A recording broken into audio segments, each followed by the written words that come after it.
Well, Nicole and Brian, this morning, a man met up with a woman here at the Bedford Autozone parking lot.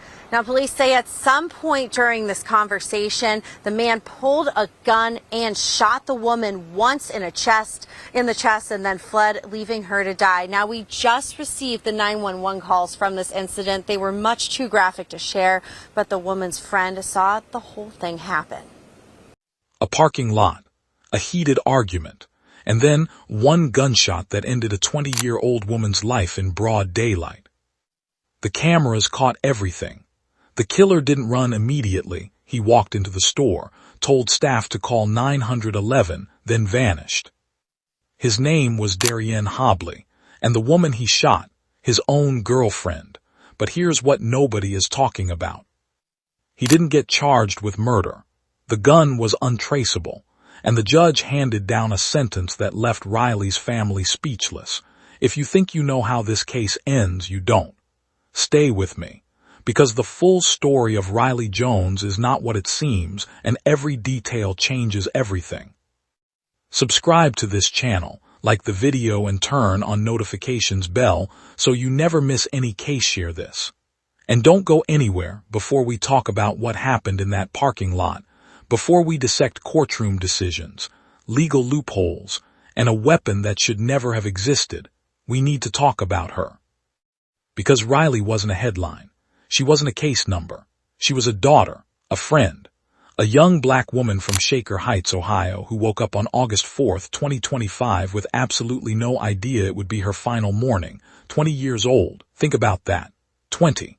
At 20, most of us are still figuring out who we are. Still making mistakes we'll laugh about decades later. Still believing the future stretches endlessly in front of us, wide open, full of possibility. Riley deserved every single moment of that future. People who knew her described someone warm, someone present, the kind of person whose energy you felt the moment they walked through a... Shatira, and I am Riley's sister. Riley was funny, loving, and deeply caring. She spent much of her life taking care of others, including our mother and grandmother before they passed. She was the youngest girl of my mother's children, and after my mother died, many of us, especially since I have no children of my own, began to see Riley as our own child. I witnessed her birth, and I never imagined I would one day speak about her death. She loved deeply, maybe too deeply as it turned out. Because the person she chose to give that love to would become the very person who took everything from her. Darien Hobley, 22 years old, from Maple Heights, just a short drive away. By all outward appearances, an ordinary young man. They were in a relationship, the kind that from the outside probably looked like countless others. Two young people navigating love in a complicated world. But somewhere beneath the surface, things were fracturing. Tensions were building. And on that Monday afternoon, those fractures exploded in the most violent, irreversible way imaginable. Broadway Avenue in Bedford is not a dramatic location. No dark alleyway. No abandoned warehouse. Just an ordinary strip, the kind of road you drive down without a second thought. An Autozone, fluorescent lighting, rows of motor oil and windshield wipers, everyday life happening all around them. Surveillance footage captured the sequence of events. An argument that had clearly been simmering reached its breaking point. Riley, in a moment of raw emotion, followed Hobley's vehicle through that lot. She pulled in front of his car, blocking his path. Maybe she needed answers. Maybe she needed resolution. Maybe she simply refused to let something go unaddressed. Whatever was driving her in those final seconds, it was human, recognizable, the kind of thing any one of us might do when we feel cornered by pain. She approached his window. And then silence, one hollow, devastating moment. A single bullet, fired from a weapon that technically, on paper, does not exist. A privately manufactured firearm, no serial number, no registration, no trail. What people call a ghost gun. Impossible to trace. Designed to disappear. Much like accountability would later try to do in this very case. Riley collapsed. The lot that had been buzzing with ordinary Monday afternoon energy suddenly became something else entirely. Witnesses stood frozen. Hobley stepped out, walked directly into the store, and instructed employees to phone for emergency services. Then he disposed of that ghost gun, dropped it into a nearby sewer, and waited to be taken into custody. Paramedics rushed her to South Point Hospital, but there was nothing they could do. Riley Jones was pronounced dead upon arrival. Her circle of friends, her community, all of them suddenly thrust into a grief so sharp it cuts even through a screen. Because when a 20-year-old woman dies at the hands of someone who claimed to love her, the wound doesn't stay local. It travels. It lands in living rooms across the country. It lands in the hearts of every young woman who has ever stayed in something longer than she should have.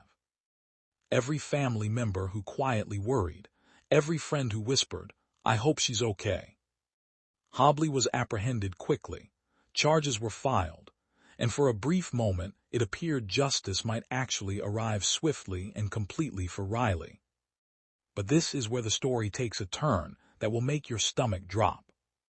Because what prosecutors charged him with, what he ultimately pleaded to, and what sentence he walked away carrying, none of it added up. Not for a family still arranging a funeral, not for a community demanding answers, not for anyone paying close attention. Here is something nobody prepares you for when you lose someone to violence. The grief doesn't pause for court dates. It doesn't take a breath while lawyers negotiate. It doesn't quiet itself during procedural delays. Riley's mother, her loved ones, everyone carrying her absence, they had to sit inside that pain every single day while a legal process ground forward at its own cold, indifferent pace. And what that process ultimately produced, it felt like a second blow. Let's walk through exactly what unfolded because details matter here. They matter enormously. Darien Hobley was initially indicted on 3 felony counts: murder, felonious assault, and tampering with evidence. A $2 million bond was set. On paper, that looked like accountability taking shape. Like prosecutors understood the gravity of what occurred in that lot. Like Riley's life was being assigned the weight it deserved. Except it didn't hold. Somewhere between that indictment and the eventual resolution, the murder charge evaporated. Hobley entered a guilty plea to involuntary manslaughter and tampering with evidence. 2 charges instead of 3, and a fundamentally different legal framing of what took place.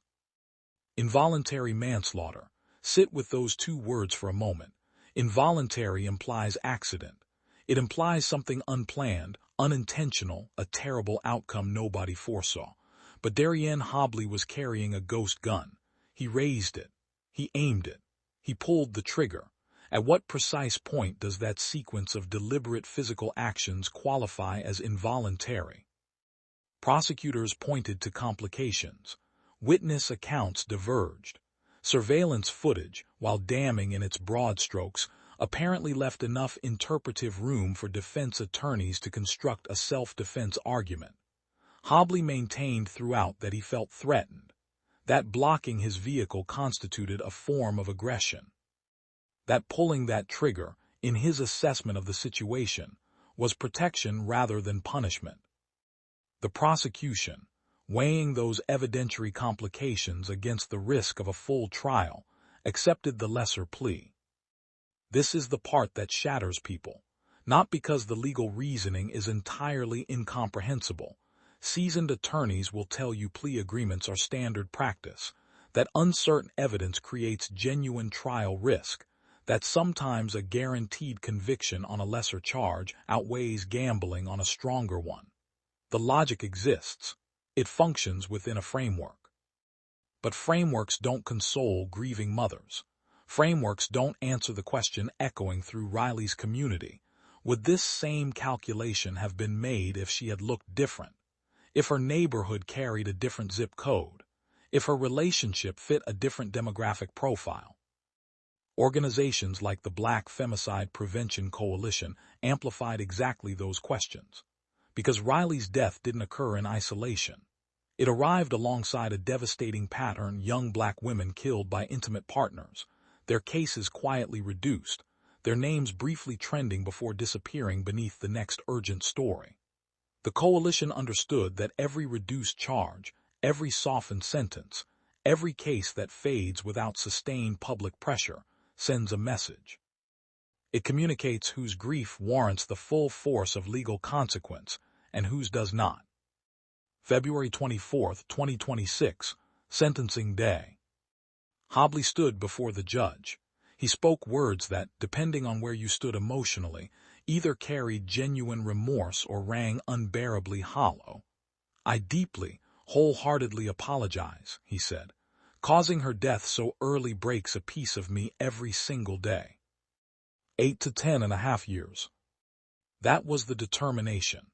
8 to 10.5 years for extinguishing a 20-year-old woman's entire existence, for firing a weapon that cannot be traced, for disposing of evidence immediately afterward, for leaving her bleeding in a parking lot while ordinary Monday afternoon traffic moved past. With standard sentencing considerations, good behavior, parole eligibility, Hobley could walk free while Riley's peers are still in their early 30s, while her mother is still very much alive, carrying every birthday her daughter will never celebrate, every milestone that will arrive and pass without her. 8 years against a lifetime stolen. That arithmetic is brutal in its simplicity. And yet the courtroom doors closed, the gavel fell, the case officially concluded. There is a particular kind of exhaustion that settles into communities after a verdict like this one. Not the exhaustion of a single night without sleep, something far heavier. The accumulated weight of watching tragedy unfold, hopping justice arrives whole and complete, and then absorbing the reality that it arrived fractured, partial, insufficient. That exhaustion is real, honor it, but do not let it become surrender. Because Riley Jones deserves more than a trending hashtag and a news cycle. She deserves something that actually outlasts the algorithm, a genuine shift in how we see, respond to, and prevent the kind of violence that ended her 20 years on this earth. So let us be honest with ourselves about several uncomfortable truths. The first, ghost guns are a catastrophe hiding in plain view. The weapon Hobley used left no paper trail, no purchase record, no registration. Authorities could not trace its origin because, under current federal frameworks, privately manufactured firearms exist in a deliberate blind spot. Legislators have debated restrictions. Advocacy groups have pushed hard for comprehensive regulation. Progress has been agonizingly slow. Meanwhile, weapons that cannot be tracked continue circulating. And young women like Riley keep paying the ultimate price for that legislative paralysis. If you feel anger about that, direct it somewhere productive. Research your local representatives' positions on untraceable firearms. Attend town halls. Sign petitions that specifically target ghost gun legislation. Make noise that reaches further than a comment section. The second uncomfortable truth. Intimate partner violence rarely announces itself with obvious warning signs. It escalates quietly, gradually, through patterns that feel manageable until suddenly they aren't. Studies consistently show that the most dangerous period for a victim is often the moment they attempt to leave or confront the relationship dynamic.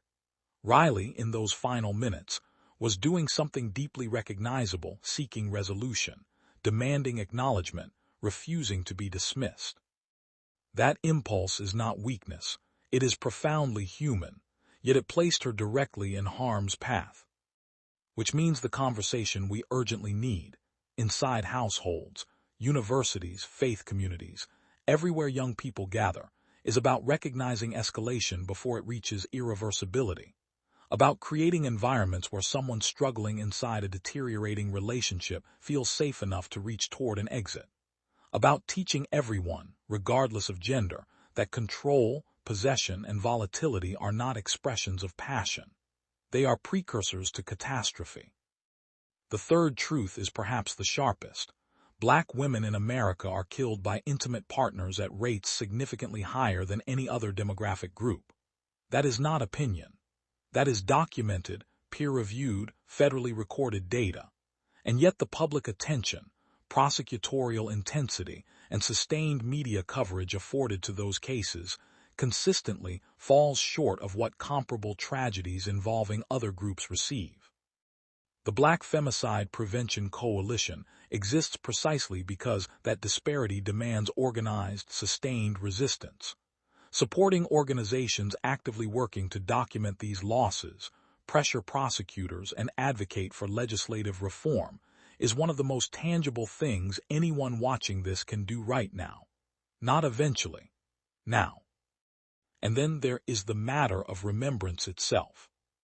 Here is something worth sitting with quietly. How many names from cases identical to Riley's can you actually recall 12 months later?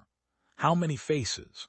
How many families are still waiting for sustained public pressure that faded the moment the next breaking development captured collective attention? Remembering Riley means refusing to let her become another data point absorbed silently into a statistic. It means saying her full name, Riley Jones, Shaker Heights, 20 years old, with the same clarity 6 months from now as you feel it today. It means checking on the women in your immediate world who might be navigating something dangerous behind closed doors. It means believing them when they hint, however obliquely, that something is wrong. Darien Hobley will eventually walk through prison gates again. That morning will arrive. What happens between now and then, in courtrooms, legislatures, living rooms, and community centers, determines whether the environment waiting outside those gates is fundamentally different from the one Riley inhabited. Whether the systems that failed her have been pressured, reformed, held to a higher standard. That work belongs to all of us, not prosecutors, not advocates alone, everyone. Riley Jones lived 20 years. She loved fiercely, felt deeply, and deserved decades more. A parking lot on Broadway Avenue became the place where her future was stolen, but it does not have to become the place where her impact ended. Say her name, share this series, and commit not just to watching stories like hers, but to being part of why fewer of them need telling. That is the only tribute worth giving. That is everything Riley deserved and everything we still owe her.